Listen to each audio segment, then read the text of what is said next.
তাদের সবাইকে কিছু না কিছু ভাবে ঋদ্ধ করেছেন। অনেক ধন্যবাদ। আসলে আমাদের সবার কথাই মনে হয় এক। ভালো লাগছে আমি বলবো কিংবদন্তি এই শিল্পীরা। আমরা নিজেরাই সম্মানিত বোধ করছি তাদেরকে আমাদের পাশে পেয়ে। আসলে তোমরা যারা আজকে এই ওয়ার্কশপে অংশ নিতে পারছো, তোমরা যে কতটা সৌভাগ্যবান সেটা আসলে আমরা অনুধাবন করছি। আমরা যে সংস্কৃতি নিয়ে কাজ করছি, এখনো লড়াই করছি, বাংলাদেশে এর অবস্থা আরো অনেক বেশি শোচনীয়। তো ভালো লাগছে যে আসলে আমরা এই সময়ে এই বড় মাপের শিল্পীদেরকে আমরা পেয়েছি। আমরা বারবারই খালি মনে হচ্ছে আমরা যে সংস্কৃতি নিয়ে লড়াই করছি সেটা হয়তো আমরা এখানে ধরে রাখার চেষ্টা করছি, কিন্তু দেশে সেটা শেষ হয়ে যাচ্ছে। এটা আমাদের অনেক বড় দুঃখ বোধ। তো আমরা আশা করব এই শিল্পীরাই পথ দেখাবেন আগামীকে কিভাবে আমাদের সেই সংস্কৃতি, যে মূল্যবান সংস্কৃতি, যে উর্বর একটা সংস্কৃতির মধ্যে আমরা বড় হয়েছি, সেটাকে ধরে রাখা। ধন্যবাদ।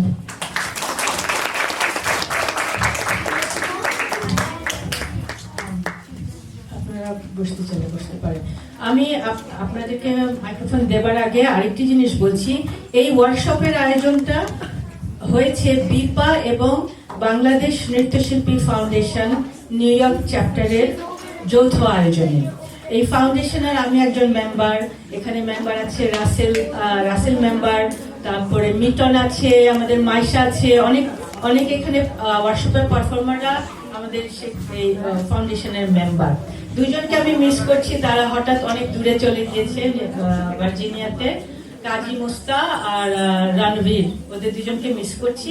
আর আমাদের সবার মাথার উপরে হাত বুলিয়ে আছেন লাইলা হাসান রোজিয়াপা।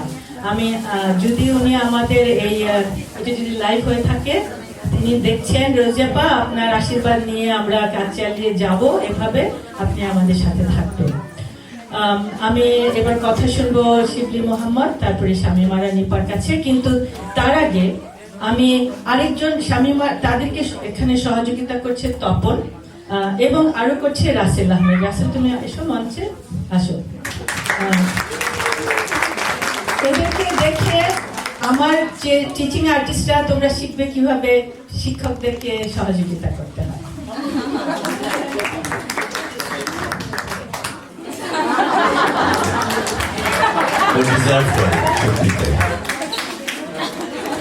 ধন্যবাদ। কিছু বলতে গেলে প্রথমেই বলতে হয় যেটা যে নীলু আপা বা সেলিম আপা যেটা বললেন বারবারই যে কিংবদন্তি, এই শব্দটা শুনলে মনে হয় যেটা যে একজন শিল্পীর যদি ভক্তই না থাকে তাহলে সে শিল্পী কি করে কিংবদন্তি হয়। তো আপনারা আমাদের ভক্ত, এটাই আমাদের সবচেয়ে বড় পাওয়া। এই আপনাদের ভালো লাগে আমাদের নাচ, এটা যেমন অনুভব করি, যখন ভাবি একা একা তখন ঈশ্বরকে অনেক কৃতজ্ঞতা জানাই। যখন ট্রেনে যাই, কোনো এলাকায় যাই, বাঙালি দেখে বা উপরে উঠি, তাদের ভালো লাগার কথা বলে, এটাতে মনে হয় যে বেঁচে থাকাটা সার্থক, যেটা আমার ভাই বুঝতে পারেনি। অভিমানী ছিল বড্ড, ওকে যতই বলতাম যে তোমার ভক্ত আমার চেয়েও দ্বিগুণ তিনগুণ বেশি সারা বিশ্বে, সে কখনোই সেটাকে, অভিমানী ছিল, সেই জন্যই হয়তো এত ভালো গান করতো। আর এত ভালো গান করতো বলেই হয়তো ক্ষণস্থায়ী বা কি বলে এটাকে ক্ষণজন্মা মানুষ সে।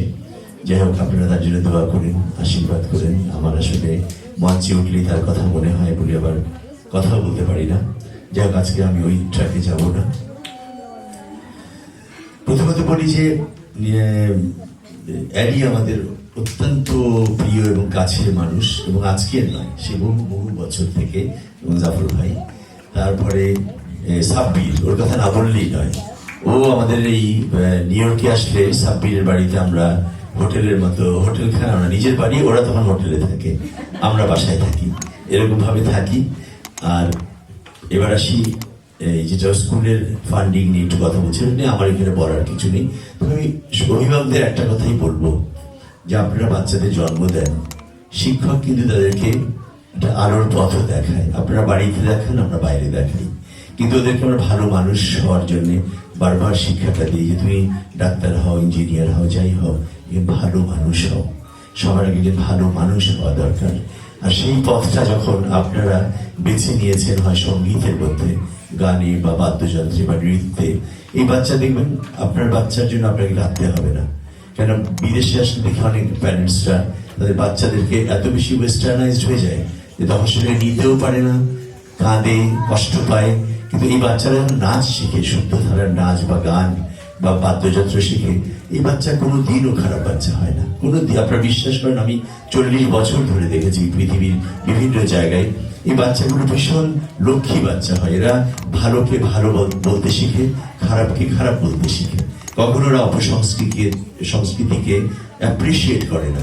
এই যে আপনার বাচ্চাটা যে এত সুন্দরভাবে চিন্তা ভাবনা নিয়ে বড় হচ্ছে, যে ওরা যখন নাচে, কালকে যখন নাচ করাছিলাম, এত ভালো লাগছিল এদের। ওরা কিন্তু মানে মনে করি ওভার ট্যালেন্টেড বাচ্চা। এরা এত অল্প সময় এত দ্রুত নাচ করে ফেলছিল যে মনে হচ্ছে আমার যদি এদেরকে একটু বেশি সময় পেতাম, আরেকটু যদি শিখাতে পারতাম। মানে এরকম একটা তৃষ্ণা হয়েছে আমার, যেটা ওয়াশিংটনে হয়েছে, এখানেও হচ্ছে, যে ওরা অনেক মেধাবী বাচ্চা।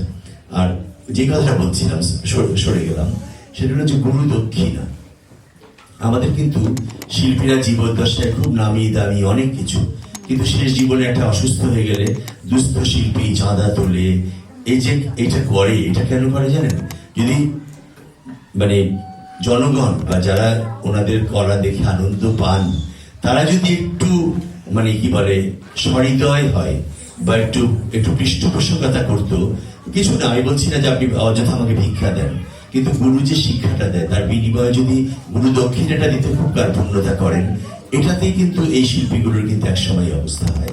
কিন্তু যদি আপনারা তাদেরকে, একজন গুরু ভালো থাকলে তো আপনার বাচ্চাটা ভালো শিখবে। গুরু যদি আজকে ভালো না থাকে, তাহলে শিষ্যকে কি করে শিক্ষাদান করবে? এই জিনিসটা আপনারা প্লিজ, আমার অনুরোধ এটাই, বাংলাদেশেও বলি, পৃথিবীর যেখানে যাই বলি, যে গুরুদের প্রতি আপনারা একটু সদয় হবেন, কেননা ওনারাই কিন্তু আপনাদের বাচ্চাদেরকে সঠিক পথে চালিত করছে। আর গার্ডিয়ানদেরকে, অভিভাবকদের বলবো যে আপনারা অসাধারণ কাজ করছেন, কিন্তু আপনারা নিজেরা বুঝতে পারছেন না। আপনারা যে কষ্ট করে বাচ্চাদেরকে এই যে স্কুলে নিয়ে আসছেন, বাংলা শেখাচ্ছেন, এবং আমি এখানে অবাক হই অ্যানির কাছে শুনে যে ওরা কতগুলো সাবজেক্টে ওরা পড়াশোনা করছে এখানে, এবং নিজের শিকড়কে ভুলে যাচ্ছে না। শিকড়ের সন্ধানে এখানে আসে, এখানে এসে সেই জায়গাটাতে রুটসে রয়ে যাচ্ছে, পরিচিতি পাচ্ছে। এটা কিন্তু আপনাদেরকে আমি মানে সত্যি কথা অন্তর থেকে আপনাদেরকে আমি আপনাদের প্রতি কৃতজ্ঞতা জানাই যে আপনারা অনেক ভালো প্যারেন্টস। আর বাচ্চা তোমাদের কি বলবো, তোমরা অনেক আদরের, ভালোবাসার। তোমরা আমার অল্প সময় এসেই তোমাদেরকে মনে হয় অনেক বেশি ভালোবেসে ফেলি। এটার কারণটা হলো আমরা আসলে শিক্ষক, তো শিক্ষকতা করতে ভালো লাগে। আর সবাই ভালো থাকবেন, অনেক বেশি বলে ফেললাম, মনে কিছু নিয়েন না। আর আমাদের জন্য দোয়া করবেন, আপনারাও অনেক ভালো থাকবেন। ক্ষুদ্র একটা ছোট জীবন আমাদের, সবাই সবার প্রতি ভালোবাসা ছড়িয়ে দেওয়ার চেষ্টা করবো আমরা, এটি আমাদের ধর্ম হওয়া উচিত। সবাই ভালো থাকবেন।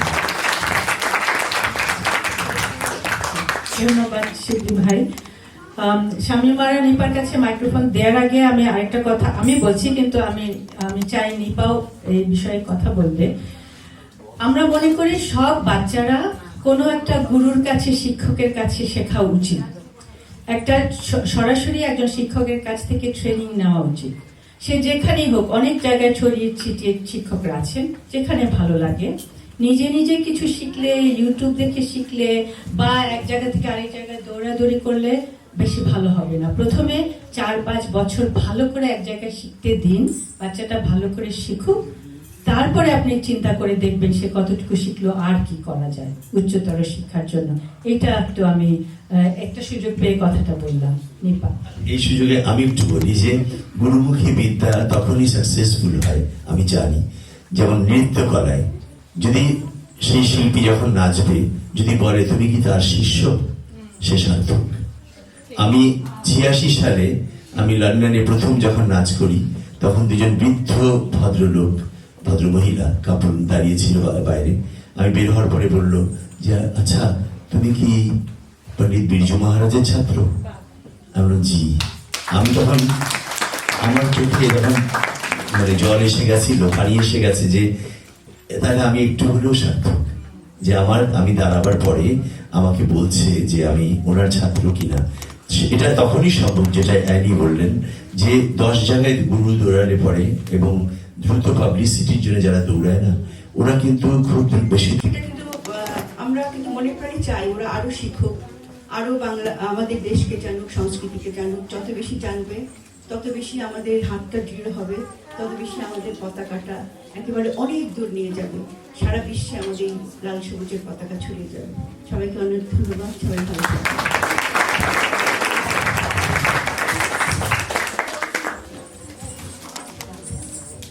আমাদের সময় নাই, কিন্তু বলেন তো। হ্যাঁ, আসসালামাইকুম সবাইকে। আমি একজন প্যারেন্ট। আমি সবার অনুরোধে বলতে চাই, আজকে আমরা অনেক আনন্দিত এবং গর্বিত, এবং দীপার একজন কারো প্যারেন্ট হিসেবে আমি বলছি যে দীপা শুধু একটা ইনস্টিটিউশন নয়, এটা হচ্ছে মানুষ গড়ার এবং বাংলা সংস্কৃতি শেখার একটা শাখা। তো এর জন্য আজকে আমরা আপনাদেরকে কাছে পেয়ে অনেক আনন্দিত, এবং আমি বলতে পারি আমরা গর্বিত। Thank you so much for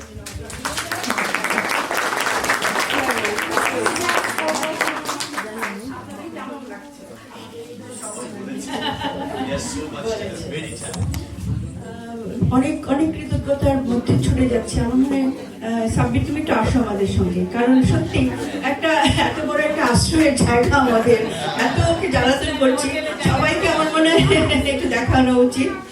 আর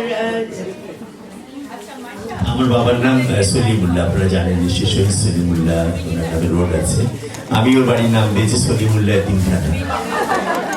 সাব্বিরের বাড়ির নাম সলিমুল্লাহ এতিমখানা, কারণ আমরা সবসময় এসে ওর বাড়িতেই উঠি, আরো সহ্য করে। আসো বাচ্চারা, আসো তোমরা সবাই, ছোট বাচ্চারা পিছন থেকে তোমরা আসো, আমার বিগিনার 1 and 2 সবাই আসো। সবাইকে ছবি তুলে ফেলি, আমি সবাইকে ছবি তুলে ফেলি।